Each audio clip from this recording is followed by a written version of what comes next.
Welcome to the Benwood Johnson podcast. You can visit Dr. Johnson's blog at benwoodpost.com. Dr. Johnson's works can be found at drbenwoodjohnson.com.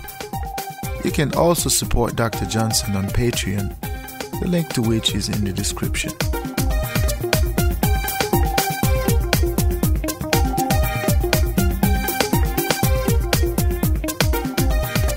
Welcome back to the Benwood Johnson podcast. I am so glad to have you back here with me. Today is September 11th, 2023. This is podcast number 74. Now, I'm going to be honest with you. I am thrilled. I am happy to be back. And I hope this is it. This is it. This is the moment where the Benwood Johnson podcast is back online to stay.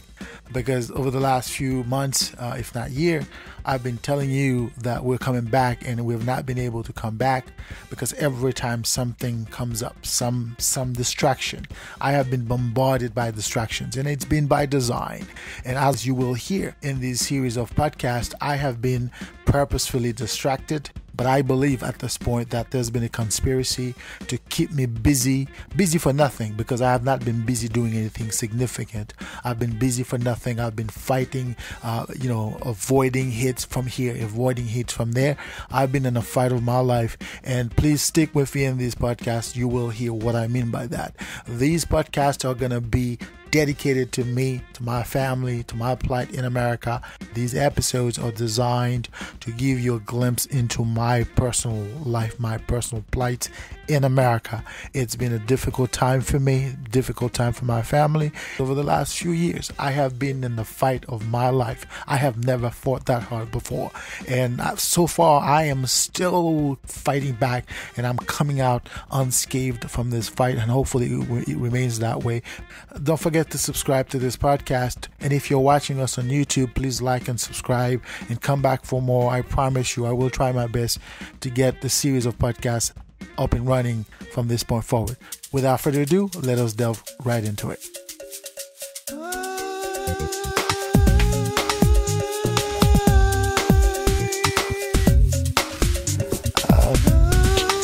I have said this before,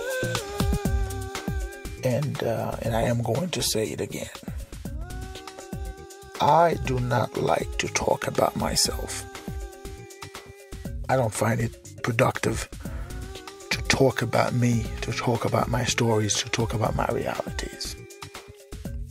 But sometimes I have to make an exception. Today is one of those times when I make an exception. And I think the next few podcasts are going to be somewhat dedicated to me. I have to do myself this favor because it is important. I have to leave my mark in my history, in your history, so that perhaps one day we can both look back and laugh at that, laugh at those moments and say, well, oh boy, it was a tough time. Okay. But I think it is important to talk a little bit about myself. So the next few podcasts are going to be dedicated again to me, to my family, to who I am, where I am from, what I have to offer this world, this country, this society, this human experience. Okay. I have been living in these United States for more than half of my life now. I came to this country a young man, and when I came here, America was not my original destination. I had left home, running away from individuals seeking to end my life. And I had, to some extent, take refuge here. But my destination was a different place. So when I first left home, I ended up in Mexico, where I studied medicine. to a great universities. I went to a great university there, and I was supposed to be a médico cirujano, as they say in Spanish. Over the course of my studies there, I realized that, I could do better. I could do better for myself by being in America. Now, considering that I had the proper documentations to be in America, so I made the transition from Mexico to America. And there I've been living ever since. I have not returned home. I have been home only to see the land. And quite frankly, every time I go home, I can't stay no longer than 2-3 days there. In fact, last time I went home, I did not stay more than 1 day. I remember the plane landed, went to the places that I was supposed to go, and things shifted so fast, so quickly, that I had to get in the plane the next day, literally, get in the next plane and get back to the States. And it was important for me to do so because, things were about to unfold back home. That my presence there was somewhat a threat to whatever it is that was supposed to unfold. And people assumed that I knew what was going to happen, and they thought it was necessary to eliminate me on the spot. My senses told me to get the hell out, which I did. So I took the next plane. I remember when I went to the airport, and I asked this lady, what is the next plane leaving this place? And she said, well, the next plane is leaving 1 hour. And I said, how much is the ticket? She said, well, the ticket is this. And I said, okay, money is not the issue here. I got to get the hell out. And I purchased the ticket, went back to the States immediately. And a few months later, there was a lot of things unfolding at home. And I realized that is why my life was so in danger, because they had plans for some people at home that my presence threatened, and they thought that I knew what was going to happen, and I had no idea. I just wanted to go home. I just wanted to see my land. Okay? So I have been living in America for quite some time. And in the beginning, it wasn't a wonderful experience, although I had a nightmare at the border, which I'll talk about in another context. But being in America was great. I came to America, built a family. I went to school, and that's what I've been doing. I've been going to school, learning about the society, learning about the people, learning about the culture, finding out what's good about America, and unfortunately experiencing what is also bad, what is disgusting, what is this really disheartening, demoralizing about America. So I've gone through it all. A few years ago, I moved into a neighborhood. And when I moved there, a few things caught my attention.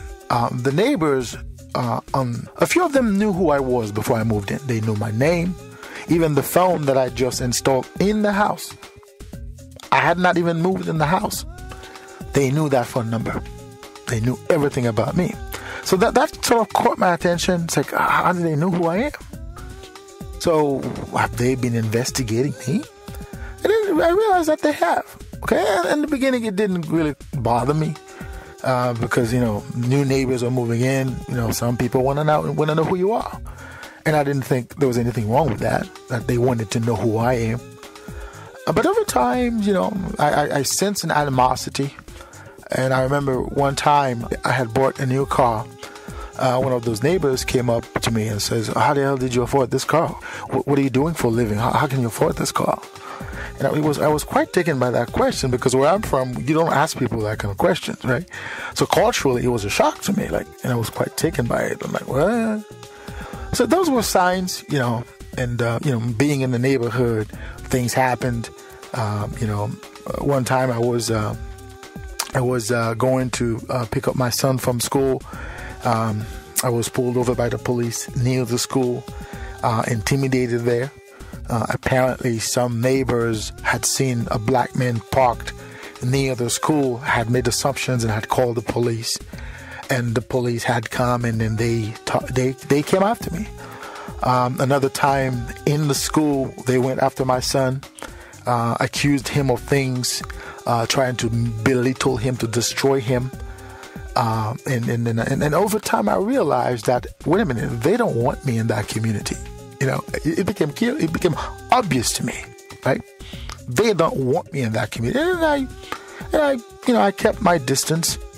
I didn't bother people. I just lived my life and stick to my family, because I was raising young men, and I felt it was necessary to remain constant, to remain true to myself, to teach my sons, to teach my children what's good about this world, and just ignore, the noises and the toxic people. And I had neighbors that were toxic, and I sensed it early on in my experience, and I sort of stay away from them. Try to focus on my life, so focus on helping, on raising my kids. And the problem started to spill over in other places. It was not only at the neighborhood level, it was at the regional level, because there were things happening to me that somewhat suggested that some folks in the neighborhood were making calls. Now, initially it sounded like, like a conspiracy, and I was quite reluctant to talk about this openly like that. But over time, I realized, well, that's exactly what was going on. That's exactly what is going on, right? So there were people that somehow targeted me, and some of them made it obvious. I remember a few times I was mowing my lawn, and some individuals passed by and reminded me I'm a nigger, reminding me that I'm not from here, that I'm supposed to go back where I come from, so all these things sort of, coupled, and I wasn't easy. I didn't feel comfortable in the neighborhood, but I felt stuck, to the extent that, it was a nice neighborhood, the school's great, and I thought it was an opportunity to give my children a better life, a life that I never had. And I just stuck with it, because I knew. And by the way, where I am from, we've always dealt with bad neighbors. So I'm sort of familiar with neighbors that resent you for whatever the reason. So I didn't really take it personally, to the extent that I felt like I had to, be on the defensive. Just ignore them as much as I could. And I did. Like I said, things spilled over into other things, and I had a sense that, I was targeted. Now, I don't want to talk about the story of my life. That's not the point of this podcast here.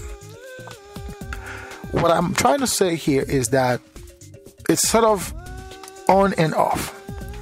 There are certain times when it's much more prevalent, and there are times when it's not. For example, every summer I have to fight.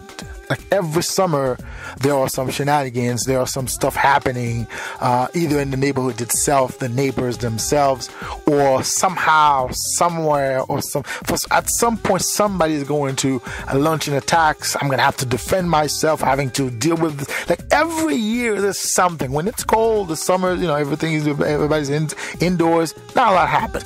But every summer, there's something going on. Well, I have to tell you that I've been in hell in America, and I think I've expressed that feeling a few times in other podcasts. And this is precisely because of that, okay? I've been in hell in this country, and they have tried everything they can to undermine me, to undermine my family. But I'm going to say it out loud. We are righteous people. At least we aspire. We are God-fearing individuals. We are law-abiding citizens, law-abiding people. We fear the Lord. We fear the law. And we do everything as righteous as possible. That doesn't mean we are perfect. Nobody is, and I couldn't say that I am, or my wife or my children are. I couldn't say that. But we are not, at the level where we deserve to be harassed or targeted and whatever it is, okay? We're living our life like normal people. We have a normal family. My children are trying their best to be human beings in America. And quite frankly, it is hard because they're watching my struggle. And it's hard for me to try to convince them that something else is going on, because they can see. Now remember, these are young men, and they're watching their parents going through hell in a country that doesn't belong to them. So this is to give you an idea of who my children are going to be if this is not, stop, if that doesn't stop at some point, because they're targeting me every time, everywhere, in any way they can. And I have no recourse. I have reached out to every imaginable authority in this region. I've even gone to the FBI. I went to the Attorney General. I've gone to the state police, and they're after me. They're determined to bring me down. Now, I don't know why to this day. To this very moment that I am talking to you, I have absolutely no idea. Now, over time, I'm beginning to identify some of them. Now I know a few of them because a few of them have made the mistake of revealing themselves to me. So a few of these people who have made me their enemy, I know who they are. I know where they are because they've revealed themselves to me. Because up until a few years ago, I didn't know who they were. But now I know. At least some of them I know. I've identified them. I've identified a few of them. About a few years ago, I tried to rebuild myself because they've tried to corner me every way they can. And I have tried to rebuild myself. And I found out that one of the person that was supposed to help me was somehow trying to undermine me as much as possible. That individual tried everything possible to make me doubt myself, to second guess myself, and to believe that somehow that I'm not worthy enough. Okay. And initially I thought, maybe I'm just making ideas and it's not what it is. But over time I realized that's what it was. And I came to realize that individual had all the bad intentions for me since the minute we met. Though not physically, but since the minute this person's life touched mine, there was an intent to destroy me. Now that person did not succeed, and there's a smearing campaign at this point. And I'm watching that. Like I said, my children are watching this. We are watching it. My family, my friends, we are watching. Because everybody who knows me is aware of my plight in this area. Because I tell them those stories. Okay? Now, they're determined. We're getting weird phone calls. We're getting weird emails. We're getting weird messages, And recently we got a mail that was sent to us because, again, they've been communicating with us via the mail. And, they've opened our mails. They've looked into anything that has a value, and they've opened it to see what's in it. As a result, I've not been able to receive mail, be certain that my mails are private. Again, I've reached out to the authorities. Don't be saying this doesn't happen. It's happening to us, not to me, to us right now in America. It's happening. It's not a conspiracy. This is happening right at this moment. And we have reached out to every person, everybody, and nobody seems to give a hoot. So what are the options? Well, it's going to get to a point where, I'm afraid. I'm afraid of what's going to happen because now I have a sense that they're preparing a big blow. Now the question is, what can I do? I do not have many options. Okay. And I will not sit down and whip and cry. Now, I want you to imagine for a second what I am going through. Here I am on a country that's not mine. Okay? This is not my country. Okay? They're trying everything in their power to make my life a living hell in it. At the same time, I can't go home. So I am not welcome at home either. So just imagine for a second. Imagine, put yourself in my shoes for a minute. Here I am in a place that I'm supposed to be able to live free. Like they say here, you come here, you're in a place of democracy, freedom, whatever. That's what they say here. I'm not living in that freedom. I'm not living in that democracy. For so many years, they've tried to bring me down personally, physically, emotionally. And I've withstood that. They've tried everything to bring me down. I have withstood that. And I'm still standing. Now my children are much older. Now they're at the forefront of it. My son was supposed to enter a new school this fall. He is not going to. Because he was attacked by a man from the admissions directly in my face. And I was powerless watching this guy go after my son. And I couldn't do nothing. I could do nothing to stop it. and I'm watching him going after my son. Now my son, he knows now what it feels like, because I've been telling him stories. I've been telling him stories about how they've tried to destroy me. Now this young man has worked hard. Some guy decided to go after him. Now I'm trying my best to, to help him see a silver lining in the whole thing, though I don't see it myself, but I'm trying to convince him everything's going to be okay. But I have a sense that the same thing, the same life that they gave me here in this country, they're about to give the same life to my kids. Now, I'm going to say this one more time. Whatever it is they think is going to happen, it is not going to be the way they think. That I can promise you. I can promise you.